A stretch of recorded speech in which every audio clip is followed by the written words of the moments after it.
እንዴት ናችሁ? እንዴት አላችሁ? የተወደዳችሁ ማንቸስተር ዩናይትድ ማይክል ካሪክን ቋሚ አሰልጣኝ ያደርጋል ወይ የሚለውን ጉዳይ በተመለከተ የውድድር ዘመን የመጨረሻ 2 ወራት ላይ ብንደርስም ካሪክ ወይ ሌላ አሰልጣኝ ሊቀጥር እንደሆነ ምንም የጎላ ፍንጭ አሁንም ድረስ እያየን አይደለም። ግን የሁኔታዎች አዝማሚያ በተለይ ማንቸስተር ዩናይትድ የቻምፒየንስ ሊግ ቦታን ይዞ የሚጨርስ ከሆነ ከካሪክ ባሻገር ያለን ምርጫ ለማየት የሚያስቸግር አስመስሎታል። በዩናይትድ በኩል እንዳነሳሁት የሚታይ ከአንድ አሰልጣኝ ጋር እየተደራደሩ ነው የሚል ለምሳሌ ዜና እየሰማን አይደለም ወይ እዚህኛው አሰልጣኝ ላይ ጠንካራ ኢንትረስት አላቸው የሚል ዘገባም አንሰማም። የማንቸስተር ዩናይትድ ለጊዜው ያለ ይፋዊ አቋም ማይክል ካሪክ በዚህ የጊዜ አሰልጣኝነት ኃላፊነቱ ምንም ያህል ስኬታማ ይሁን ግን ማንቸስተር ዩናይትድ የሙሉ ጊዜ አሰልጣኝን የሚሾመው የውድድር ዘመኑ መጨረሻ ከተጠናቀቀ በኋላ የፉል ሰርች ፕሮሰስ ካደረገ በኋላ ነው የሚል ኦፊሻል ፖዚሽን ነው ማንቸስተር ዩናይትድ እስካሁን ድረስ ያለው። ካሪክም እንደምታስታውሱት በጃንዋሪ ዋና አሰልጣኝ ሆኖ እስከ ውድድር ዘመኑ መጨረሻ ድረስ በተሾመ ጊዜ ኮንትራቱ እስከ ውድድር ዘመኑ ማብቂያ ድረስ ብቻ የሚጠናቀቅ ነው እና እሱንም ልክ ሌሎች አሰልጣኞችን ለመሾም ጠንካራ ሪሰርች እንደሚያደርጉት ሁሉ የእሱንም በዩናይትድ ኃላፊነት ለ5 ወይ ለ4 ወር ገደማ አይደል የሚቆየው እስከ ሲዝኑ መጨረሻ ድረስ ያንንም የእሱን ሲቪ ይመለከታሉ ማለት ነው። ካሪክ በጊዜው ኃላፊነቱን በተረከበበት ጊዜም ጭምር ይሁን አሁንም ጠንካራ ሲቪ ያለው የትልቅ አሰልጣኝ ስም ያለው የትልቅ አሰልጣኝ ልምድ ያለው አሰልጣኝ አይደለም። በዋና አሰልጣኝነት ሚድልስቦሮን ብቻ ነው ያሰለጠነው። ግን ሰዎች ልምድን በሁለት ይከፍሉታል። ልምድና ሬሌቨንት ልምድ ኤክስፒሪየንስ ኤንድ ሬሌቨንት ኤክስፒሪየንስ የሚሏቸው ነገሮች አሉ። የካሪክ ልምድ ማንቸስተር ዩናይትድን በተጫዋችነት ለ12 ዓመታት የማወቅ ልምድ ደግሞ ለግማሽ ሲዝን በማሰልጠን ምክንያት የሚገኝ የአሁኑን ስብስብ የአሁኑን የማንቸስተር ዩናይትድን ሁኔታ ፈርስታንድ የማወቅ ልምድ ነው። ስለዚህ ልምድ ስንል ነገሩን በአውድ ማየት ሳያስፈልግ አይቀርም። ልክ ነው። ሌሎች አሰልጣኞች ብዙ ትልልቅ ክለቦች፣ ብዙ ጨዋታዎች፣ ብዙ ሊጎች ውስጥ ያሰለጠኑ አሰልጣኞች ይኖሩ ይሆናል ከማይክል ካሪክ ጋር ለዚህ ለማንቸስተር ዩናይትድ ዋና አሰልጣኝነት በሚደረግ ፉክክር ውስጥ ማለት ነው። ግን ቤቱን ማወቅ አንዳንድ ጊዜ ክሊሼ የተሰለቸ አባባል ብዙ የማይጠቅም ተደርጎ የሚቆጠርበት ጊዜ አለ። ግን አንዳንድ የሌጋሲ ክለቦች አሉ፣ የተለየ አይደንቲቲ ያላቸው ክለቦች። ማንቸስተር ዩናይትድ ከነዛ ክለቦች መካከል አንደኛው ነው። ለምሳሌ ለብዙ ክለቦች በዓለም ላይ ላሉ ግዙፍ የአውሮፓ ክለቦችም ጭምር ማለት ነው የሁለተኛውን ቡድን የአካዳሚውን የእድሜ እርከን ቡድኖችን ጨዋታ በአካል የዋናው ቡድን አሰልጣኝ ሄዶ መታደም አለመታደሙ ርዕስ ሆኖ አያውቅም። በማንቸስተር ዩናይትድ አንድ ጉዳይ ነው ይሄ። ማንቸስተር ዩናይትድ ከሚኮራባቸው ትልልቅ የክለቡ ጥንካሬዎች መካከል ከእሴቶቹ መካከል አንደኛው በእያንዳንዱ የጨዋታ ዕለት ስብስብ ለ90 ዓመት ገደማ የቆየ አንድ የአካዳሚ ተጫዋች ስብስብ ውስጥ የመኖሩ ነገር ነው። ስለዚህ አንድ የማንቸስተር ዩናይትድ ዋና ቡድን አሰልጣኝ የሆነ ሰው የአካዳሚ ጨዋታ ሲያይ ምናልባት ከነዛ ተጫዋቾች መካከል አንዱም ለሱ ዋናው ቡድን ላይጫወት ይችል ይሆናል በሱ የአሰልጣኝነት ዘመን ወይ ምናልባት አንድ ወይ ምናልባት 2 ደህና ስፔሻል ተጫዋቾች ከተገኙ። ግን አብዛኞቹ ተጫዋቾች ለማንቸስተር ዩናይትድ ዋናው ቡድን አይጫወቱም። ይሄ በሁሉም ክለቦች ውስጥ ያለ እውነት ነው። በመቶዎች የሚቆጠሩ የአካዳሚ ተጫዋቾች ይኖሩ ይሆናል በሁሉም የእድሜ እርከኖች ውስጥ። ከዛ ውስጥ ኤክሰፕሽናል ችሎታ ያላቸው 1 ወይ 2 ተጫዋቾች ለዋናው ቡድን ከተጫወቱ እንጂ በጣም አስቸጋሪ ነው። እንደምናየው ብዙዎቹ ተጫዋቾች ተስፋ ያላቸው የሚመስሉ ተጫዋቾች ሁሉ ለዋናው ቡድን ይጫወታሉ። እንዲያውም ፕሮፌሽናል እግር ኳስ ተጫዋቾች ይሆናሉም ማለት አይደለም። እንዲያውም 18 ዓመታቸው ላይ ፕሮፌሽናል ኮንትራክት ከፈረሙ ተጫዋቾች መካከል በእንግሊዝ የፕሮፌሽናል እግር ኳስ ተጫዋቾች ማህበር የተሰራ ሪሰርች እንደሚያሳየው 65% የሚሆኑ ተጫዋቾች ጭራሽ ፕሮፌሽናል እግር ኳስ ተጫዋቾች አይሆኑም። እና የሚገርም ነው አንዳንዱ ነገር። የወጣት ተጫዋቾች እድገት ሊኒየር አይደለም። ይሄ እውነት እንዳለ ሆኖ የማንቸስተር ዩናይትድ የዋናው ቡድን አሰልጣኝ ግን የአካዳሚ እግር ኳስ ጨዋታዎችን ሄዶ በአካል መታደሙ የማንቸስተር ዩናይትድ የእድሜ እርከን ቡድኖችን ከ21 ዓመት በታች ከ18 ዓመት በታች ከዛ በታችም ያሉ ቡድኖችን ጨዋታ በአካል መታደሙን ግን የማንቸስተር ዩናይትድ ደጋፊዎች ማንቸስተር ዩናይትድ ምን ማለት እንደሆነ ገብቶታል ማለት ነው። ሂ ጀስት ጌትስ ኢት የሚል አስተያየት እንዲሰጡ ያደርጋል። ካሪክ ይገባዋል ያንን የማንቸስተር ዩናይትድ ወጣት ቡድን ውስጥ ልጁ ስላለ ብቻ ሳይሆን ነገሬ ብሎ የማንቸስተር ዩናይትድን ወጣት ቡድን የማንቸስተር ዩናይትድ ዋና ቡድን አሰልጣኝ ከመሆኑ በፊት ጭምር የሚታደም የሚከታተል። ኦሌ ጉናር ሶልሻየር የማንቸስተር ዩናይትድ አሰልጣኝ በነበረበት ጊዜ እሱ ከአሰልጣኝ ቡድን አባላት መካከል አንደኛው ነበር። ያን ጊዜም ጭምር ያደርገው የነበረ ነው። አሁን ደግሞ ጆናታን ውድጌትን እና ስቲቭ ሆላንድ አይነት ረዳቶቹን ጭምር የያዘ ያንን ሲያደርግ እናያለን። ሬሌቨንት ኤክስፒሪየንስ የሚባለው ክለቡን ማወቅ የሚባለው እሱ ነው። መጨረሻ ላይ በውጤት ነው የሚዳኘው። የማንቸስተር ዩናይትድ ወጣት ቡድኖችን ጨዋታ በመታደሙ ምክንያት አይደለም የሚዳኘው።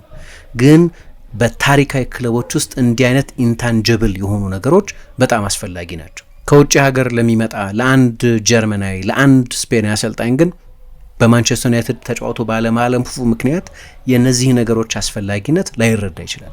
ልክ ነው ያኛው ሊመጣ የሚችለው አሰልጣኝ ከካሪክ የበለጠ ልምድ አለው፣ ግን ካሪክ ሬሌቨንት ልምድ አለው። ማንቸስተር ዩናይትድን በእነዚህ አይነት ትራዲሽናል ምክንያቶች የማወቅ ልምድ ማለት ነው። ስለዚህ ምናልባት የማንቸስተር ዩናይትድ ቀጣሪዎች ጄሰን ዊልኮክስ፣ ኦማር ቤራዳ፣ ሌሎቹም ሰር ጂም ራትክሊፍን ጨምሮ የመጨረሻውን ውሳኔ የሚወስኑት ሰዎች ይህንን እንደ ጠቃሚ ነገር ያዩት እንደሆነ አላውቅም፣ ግን እንደ አስፈላጊ ኤክስፒሪየንስ ግን መታየት ሳይኖርበት አይቀርም። መጨረሻ ላይ አሰልጣኙ የሚዳኘው ሜዳ ውስጥ በሚያሳልፋቸው የተጫዋቾች ምርጫም የታክቲክ ምርጫም ውሳኔዎች ነው። እንደ ፐርፎርማንስ ያለፉት ጨዋታዎች ፐርፎርማንሶች የኒውካስሉን ጨዋታ ጨምሮ ከዌስትሃም ጋር፣ ከኤቨርተን ጋር፣ ከክሪስታል ፓላስ ጋር የተደረጉት ጨዋታዎች ፐርፎርማንሶች እንደ መጀመሪያዎቹ 2 ወይ 3 ጨዋታዎች የሚያመረቁ አይደሉም። ስለዚህ ጥያቄዎች ይነሳሉ። ግን የካሪክ ቡድን አይደለም ይሄ እንደምታውቁት በውድድር ዘመኑ መሀል ነው ኃላፊነቱን የተረከበው። የሱ ዝውውሮች አይደሉም። ማንቸስተር ዩናይትድም ከካሪክ አስቀድሞም የሎ ብሎክ ቡድኖችን ፔኔትሬት የማድረግ ችግር ያለበት ነው። ሰዎች በሚድልስቦሮ የነበረውን ቡድን ካዩ በኋላ ምናልባት ለማንቸስተር ዩናይትድ እንደ ካውንተር ካልቸራል ሊቆጠር ይችላል። የሱ የሚድልስቦሮ ቡድን ዝግ ባለ ፍጥነት ቢልድ የሚያደርግ የከፍተኛ ፖሴሽን ቡድን ነበር። ፍጥነት ያንሰዋል። ማንቸስተር ዩናይትድ ደግሞ የማንቸስተር ዩናይትድ የጨዋታ ዲኤንኤ ከሞላ ጎደል ሰዎች የሚገነዘቡት ፈጣን የክንፋት ጨዋታ፣ በጣም ኃይለኛ ትራንዚሽን ያለበትን እግር ኳስ በመጫወት ነው። ስለዚህ ካሪክን የሚጠራጠሩት ሰዎች ነበሩ የሚድልስቦሮ ቡድኖችን ካዩ በኋላ። ወደ ማንቸስተር ዩናይትድ ከመጣ በኋላ ግን በሌላ መንገድ መጫወት እንደሚችል ማንቸስተር ዩናይትድ በታሪኩ መገለጫው ነው ተብሎ የሚታሰበውን ጨዋታ መተግበር እንደሚችል ግን ያሳየ ይመስላል። አሁን እንደው እንደ ዶግማ የያዘው ሩበን አሞሪም ከዛ በፊት የነበረው የማንቸስተር ዩናይትድ አሰልጣኝ በጣም ዶግማቲክ እንደሆነ ይታወቃል። ቢያንስ በፎርሜሽን ደረጃ የ3-4-2-1 ፎርሜሽን ዶግማዊ አስተሳሰብ የነበረው አሰልጣኝ ነው። ማይክል ካሪክ ግን ይሄኛው ቡድኑ ከሚድልስቦሮ በጣም የተለየ ነው። ሚድልስቦሮ የበለጠ ፖዚሽናል እና ፖዜሽናል አጫወት ለመጫወት ይሞክር የነበረ ነው፣ በመጠኑ ሪጅድ የሚመስል። እዚህኛው ላይ ግን የበለጠ አዳፕተብል የሆነ ቡድን ነው የምናየው እና ማንቸስተር ዩናይትድ ለምሳሌ ሪሌሽናል የሚሉት አንድ አጫወት አለ። ብራዚል አሰልጣኝ ያሉ ብራዚል ውስጥ እንዲህ አይነት ኮንሰፕት እንደ አሰረጹ አሰልጣኝ ተደርገው የሚታዩ ሪሌሽናሊዝም ከፖዚሽናሊዝም የሚለይ ነው። ለምሳሌ ፖዚሽን ማለት በስፔን ብዙ ጊዜ ዌጎ ደ ፖሴሲዮን እንደሚባለው ተጫዋቾች ተቆጥሮ የተሰጠ የሜዳ ዞን አላቸው። አሰልጣኞች ሜዳውን በቁመቱ እና በወርዱ እንዲህ ብለው ይከፋፍላሉ። አንድ ተጫዋች ከ2 ወይ ከ3 ስፔሶች በላይ ዞኖች በላይ መቆጣጠር አይችልም። ስለዚህ የቦታ አያያዝ ዲስፕሊን የግድ ያስፈልገዋል። የፔፕ ባርሰሎና፣ ባየር ሚኒክ፣ በመጠኑ የፔፕ ማንቸስተር ሲቲም በዚህ ኮንሰፕት የሚታወቁ ነበሩ። ሪሌሽኒዝም የሚባለው ግን በተጫዋቾች መካከል ያለ የኮምቢኔሽን ፍሪደም ወይም በተለያዩ የሜዳ ዞኖች ላይ ተቆጥሮ ከተሰጠ ተለክቶ ተሰፍሮ ከተሰጠ የሜዳ ኃላፊነት ውጪ ስትራክቸር ሙሉ ለሙሉ ይፈርሳል ማለት አይደለም። የቦታ አያያዝ ዲስፕሊን አያስፈልግም ማለት አይደለም። ግን ከፖዚሽናል አጫወት የበለጠ ነጻነት ያለው ተጫዋቾች የበለጠ የተለያዩ ስፔሶችን ይዘው በፍሉዲቲ እንዲያጠቁ የሚደረጉበት ፖዚሽናል ሮቴሽን ያለበት ቶሎ ቦታ የሚቀያየሩበት እንደ አስፈላጊነቱ ሁኔታ የተጋጣሚ ቡድን እንደሚጫወትበት እንደሚከላከልበት ከኳስ ውጪ እንደሚያሳየው ጠባይ ከኳስም ጋር እንዳለው ጠባይ የሚወሰን ሆኖ እና ማንቸስተር ዩናይትድ ውስጥ ይሄንን ታያላችሁ። ሁልጊዜ እንኳ ባይሰራ ግን ይሄ አይነት የመንቀሳቀስ ነጻነት ለተጫዋቾች ይሰጣቸዋል። ስለዚህ ብሩኖ ፈርናንዴዝ የተለያዩ ስፔሶችን ሲይዝ ታዩታላችሁ። ማቴዎስ ኩኛ ከፍተኛ የቦታ ፍሉይዲቲ ይዞ የሚጫወት ነው።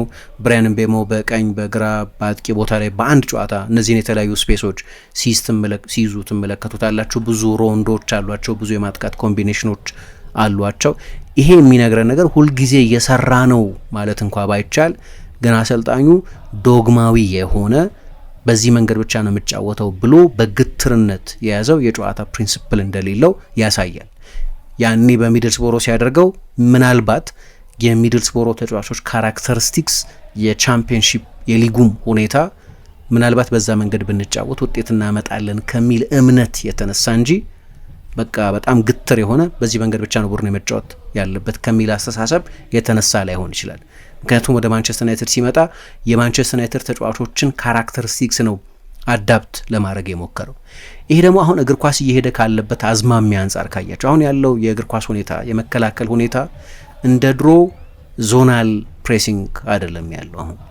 አሁን የበለጠ የማን ማርኪንግ ዘመን ነው። በዚህ ምክንያት ተጫዋቾች ቦታ የሚለዋውጡ ከሆነ የተጋጣሚ ቡድን የመከላከል አደረጃጀት ዲስኦሪየንት ማድረግ ትችላላችሁ ወይም ማዛባት ትችላላችሁ ማለት ነው። አሁን በቅርብ ጊዜ በጣም ጥሩ እየተጫወቱ ያሉትን የአውሮፓ ቡድኖች ካያችሁ አምና ፓሪስ ሳን ጀርማ፣ በዚህ ዓመት ባየር ሚኒክ አይነት በጣም ኃይለኛ የአታኪንግ ቡድኖች ይሄ የቦታ እንቅስቃሴ ነጻነት ይስተዋልባቸዋል። የፓሪስ ሳን ጀርማ 3 አማካዮችን ካያችሁ ዝም ብሎ ኖሚናሊ አንዱ ተጫዋች 6 ቁጥር ሁለቱ 8 ቁጥር ይመስላሉ። ጨዋታ ስታዩ ግን ባለው ፍሉዲቲ ምክንያት ባለው የቦታ መለዋወጥ ምክንያት ማን 6 የትኛው 8 እንደሆነ አታውቁም። ከፊት ያሉትን 3 የማጥቃት ተጫዋቾችን በተመሳሳይ ፊክስር 9 ያልነበረውም ኦስማን ዴምቤሌ ሐሰተኛ 9 ቁጥር ነው። ከፍ ያለ እንቅስቃሴ ነጻነት አለው። ግን ዱዌ ባርኮላና ክቫራትስኬሊያም ቶሎ ቦታ ይለዋውጣሉ። ስለዚህ ማን ማርክ ማድረግ አትችሉም። ምክንያቱም ክቫራትስኬሊያን ማርክ አድርግ ተብሎ ኃላፊነት የተሰጠው ተጫዋች ክቫራትስኬሊያ በግራ በኩል የሚጀምር የፔዤ የግራ ክንፍ ተጫዋች ነው ከሚል ስሌት በሚነሳ አስተሳሰብ ነው አይደለም። ግን ሴንተር ቦታ ላይ ይገኛል፣ ወደ ቀኝ ይወጣል። ተጫዋቹ እሱን የሚከተል ከሆነ የተጋጣሚ ቡድን የመከላከል አደረጃጀት እንዴት እንደሚዛነፍ መገመት ትችላላችሁ። አሁን ማንቸስተር ዩናይትድ ልክ እንደዛ የፓሪስ ሳን ጀርማ ቡድን የተዋጣለት ማጥቃት አለው ማለት አይደለም። ነገር ግን ቢያንስ አሰልጣኙ ልክ እንዲህ አይነት አዳፕቴሽን ለማድረግ ግን ፍቃደኛ ነው። ይሄ ትልቅ ታክቲካዊ ክሬዲት ሊያሰጠው ይችላል። ከዚያ ውጪ የማንቸስተር ዩናይትድ የመከላከል አጫወትም እንግዲህ ከ8 ጨዋታዎች 6 ጨዋታዎች አሸንፏል። አንድ በግልጽ የሚታይ መሻሻል አለው። በግልጽ የሚታየው መሻሻል የማንቸስተር ዩናይትድ ከኳስ ውጭ ያለ ስትራክቸር ነው። የትኛውም የማንቸስተር ዩናይትድ አሰልጣኝ ከ2017 ወዲህ በየጨዋታ ሳምፕል ሳይዙ ትንሽ ነው። ስለዚህ ብዙ አስተያየት ለመስጠት ያስቸግራል። በዛ ላይ ምንድነው የኒው ማኔጀሪያል ባውንድስ የሚሉት አለ። አንድ አዲስ አሰልጣኝ ከተሾመ በኋላ የቡድኑ ፐርፎርማንስ ድንገት ይሻሻላል። እንደ እድል ሆኖ ካሪክ ኃላፊነቱን ከተረከበ በኋላ እስኪጎዳ ድረስ ሊሳንድሮ ማርቲኔዝ ይጫወት ነበር። ሃሪ ማጓየርም ከወራት ጉዳት አገግሞ የተመለሰበት ወቅት ስለነበር የእነዚህ ተጫዋቾችም ብዙ መጫወት ሊሆን ይችላል የማንቸስተር ዩናይትድን መከላከል ያጠበቀው። ግን እንደው እሱን እንደ ካቪያት ልውሰደውና እንደ አንድ ሰበብ ልውሰደውና ግን ማንቸስተር ዩናይትድ በ9 ዓመት ውስጥ በየጨዋታ የነን ፔናልቲ ጎል ዲፈረንሻል የሚባላል የተጋጣሚ ቡድን የሚፈጥረው የኤክስጂ መጠን አለ፣ የማንቸስተር ዩናይትድ ቡድን የሚፈጥረው የኤክስጂ መጠን አለ። ከዛ ሁለቱን ልዩነት ትወስዳላችሁ ማለት ነው። እሱ ዲፈረንሻል ይባላል። የፍጹም ቅጣት ምቶችን ሳያካትት ማለት ነው።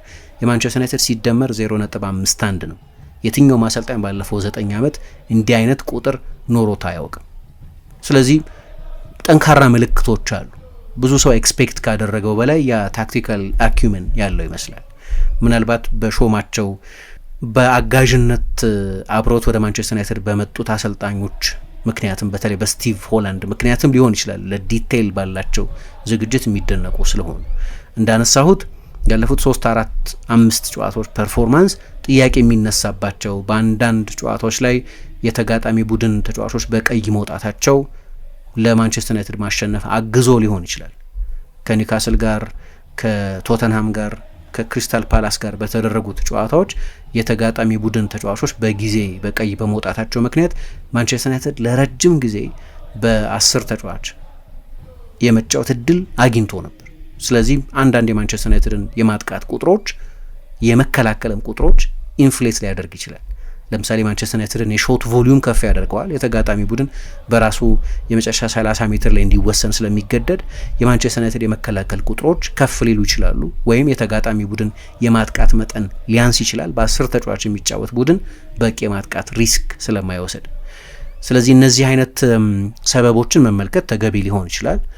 ግን ደግሞ አሰልጣኙ በጨዋታ ውስጥ ያለ የኢንጌም ማኔጅመንት ችሎታውን በጣም የሚደነቅ ነው። ይህ ባለፈው የኒውካስልን ጨዋታ እንደው እንደ ኤክሰፕሽን ወስደን ማለት ነው በጊዜ ለውጥ ማድረግ፣ ለምሳሌ አማድን ቶሎ ማስገባት፣ ይህንን የመሳሰለ ኒውካስልን የበለጠ ስትረች ማድረግ፣ ይህንን የመሳሰሉ ነገሮች አሉ። ግን ለምሳሌ የማንቸስተር ዩናይትድ አማካይ ክፍልን እሱ አይደለም የመረጠው። ካሰሚሮ የእሱ ፈራሚ አይደለም። ካሰሚሮ በዚህ የውድድር ዘመን መጨረሻ ከማንቸስተር ዩናይትድ ይለቃል።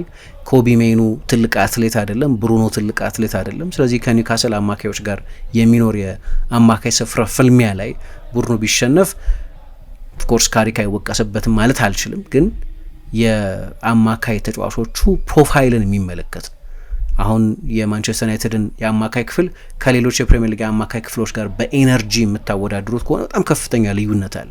ለዚህ የማንቸስተር ዩናይትድ ደጋፊዎች ክረምት ላይ የባሌባን አይነት አትሌት ይፈልጉ የነበሩት ሁሉንም ችግር ይቀርፈዋል ማለት አይደለም፣ ግን በመጠኑ ማንቸስተር ዩናይትድ ያለበትን የአማካይ ክፍል የኤነርጂ ማጣት አንደርስታንድ ያደርጉ ይመስለኛል።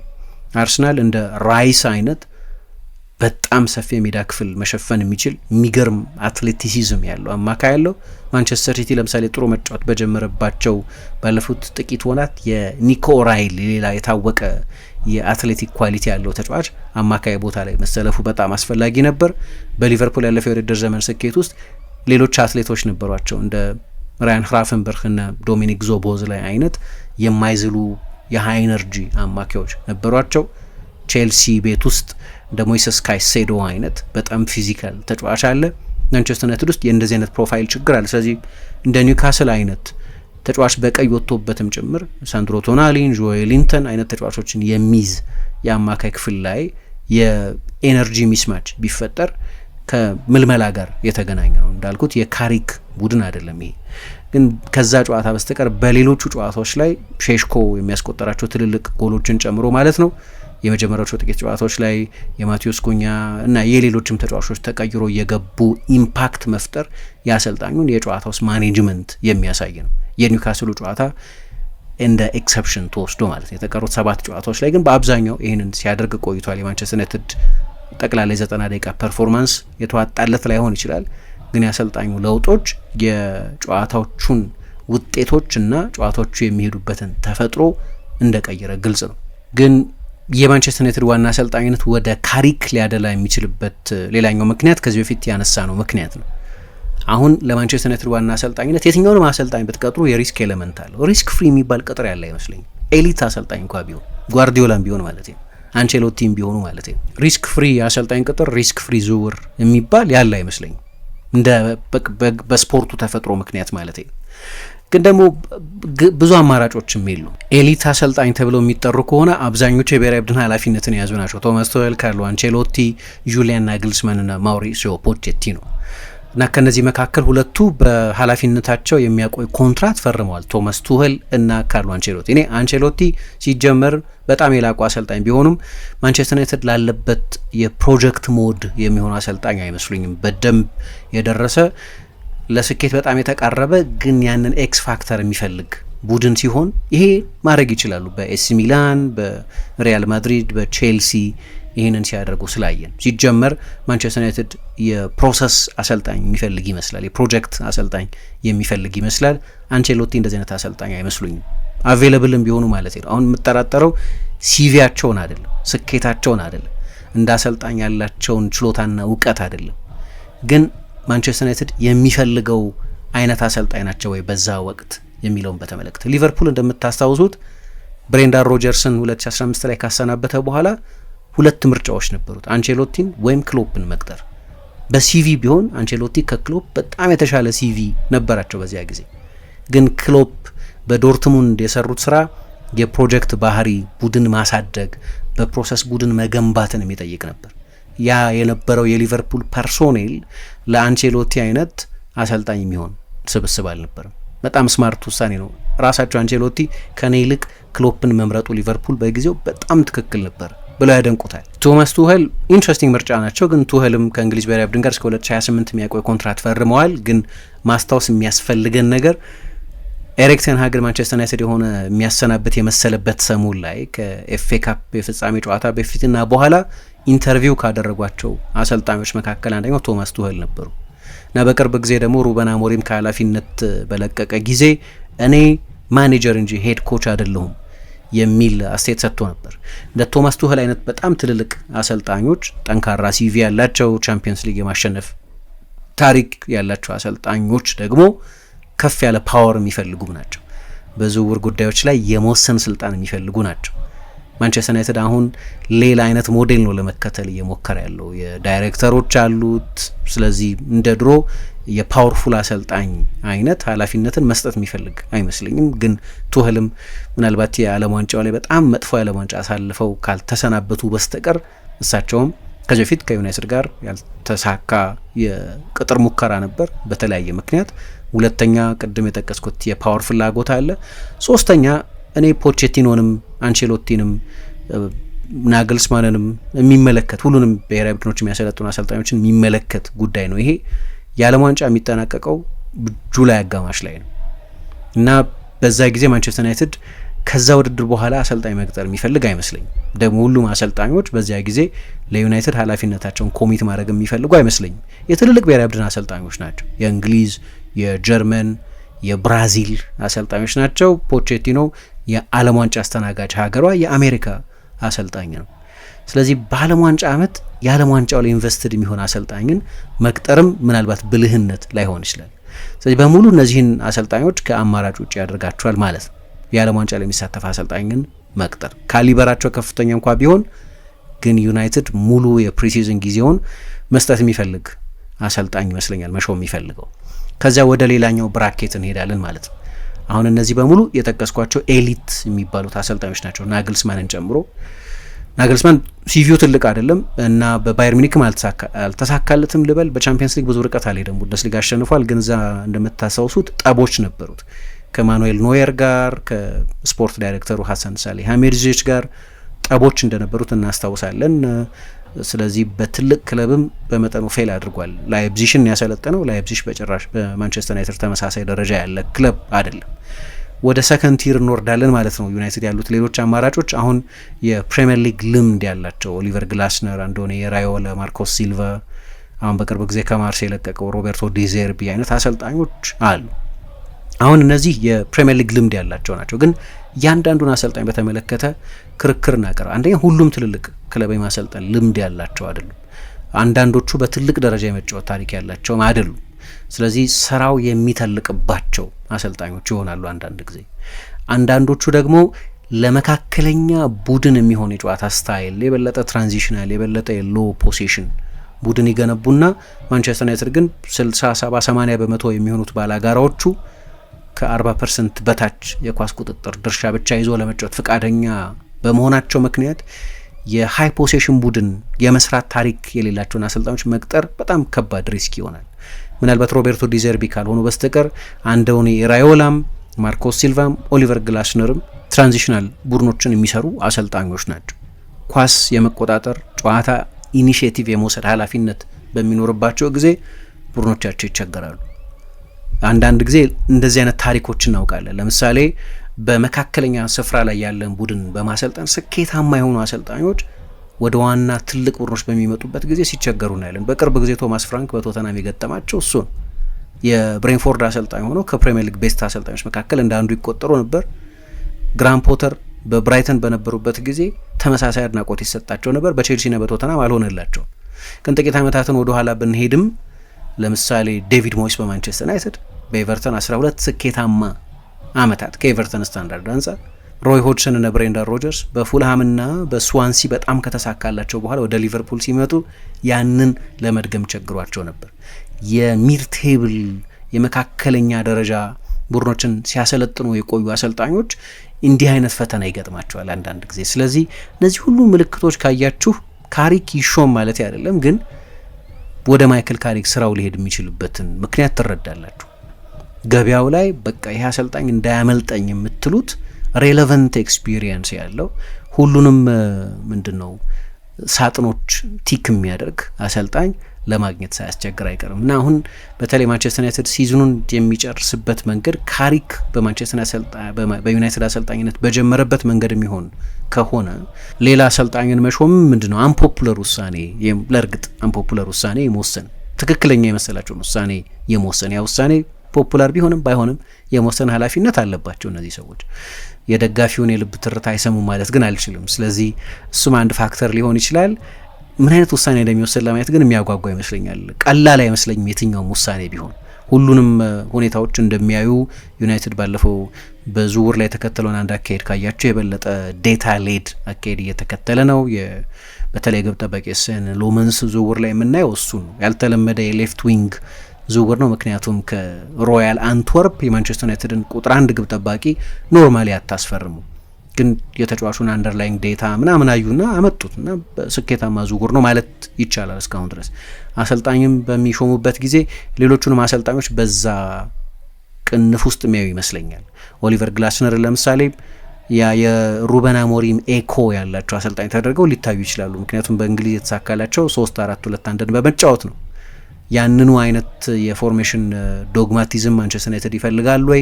ከዚያ ደግሞ እንደምታውቁት ከመጨረሻዎቹ ጥቂት ወራት ጋር በዝውውር ጉዳዮች ላይ ካለቆቻቸው ጋር በደጋፊዎች ተቃውሞ ምክንያት ደጋፊዎችን አንዳንድ ጊዜ መስመር የተላለፉ ንግግሮች ሲናገሩ ስለምንሰማ ያ አይነት ሞገደኝነት የሚታይባቸው አሰልጣኝ መሆናቸውንም ስሜታዊ ባህሪ ያላቸው አሰልጣኝ መሆናቸውንም ማንቸስተር ዩናይትዶች ከአሞሪም በመነሳት ያንኑ አይነት ተመሳሳይ አሰልጣኝ የበለጠ በፕሬስ ኮንፈረንሶች ላይ ኢሞሽናል የሚሆን አሰልጣኝ መቅጠር ላይፈልጉ ይችላሉ፣ እንደው ከሜዳ ውስጥ ካለ ታክቲካል ምክንያት ባሻገር ማለት ነው። እናም እነዚህን ሁሉ ነገሮች ግራ ቀኝ ማየታቸው አይቀርም።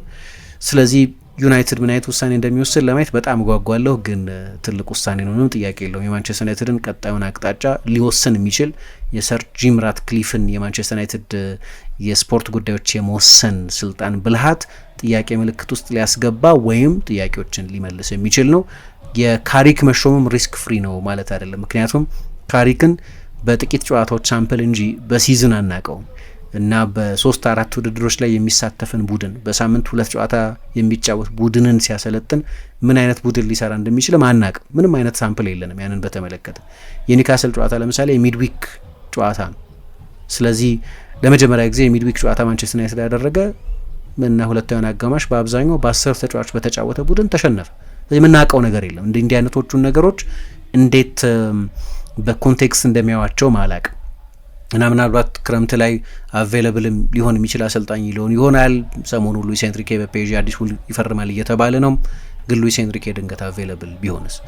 እና ሉዊስ ኤንሪኬ አቬለብል ቢሆን ራሱ ማንቸስተር ዩናይትድ እንደዚህ አይነት ኦል ፓወርፉል አሰልጣኝ መቅጠር ይፈልጋል ወይ? እሱም ራሱን የቻለ ጥያቄ ነው። ለሲስተም ተገዢ መሆን አለበት፣ ለስትራክቸር ተገዢ መሆን አለበት ብሎ ሊያምን ይችላል ማንቸስተር ዩናይትድ። ስለዚህ እንዲህ አይነት የሚታዩ ብዙ ቫሪየብሎች ይኖሩ ይሆናል። ግን የትኛውን ውሳኔ እንደሚወስን ማንቸስተር ዩናይትድ ለማወቅ በጣም ይጓጓሉ። ምክንያቱም ቅድም እንዳልኩት የማንቸስተር ዩናይትድ መጪ ዓመታትን የመወሰን አቅም ያለው ትልቅ ርዕስ ይመስለኛል፣ ትልቅ ጉዳይ ይመስለኛል።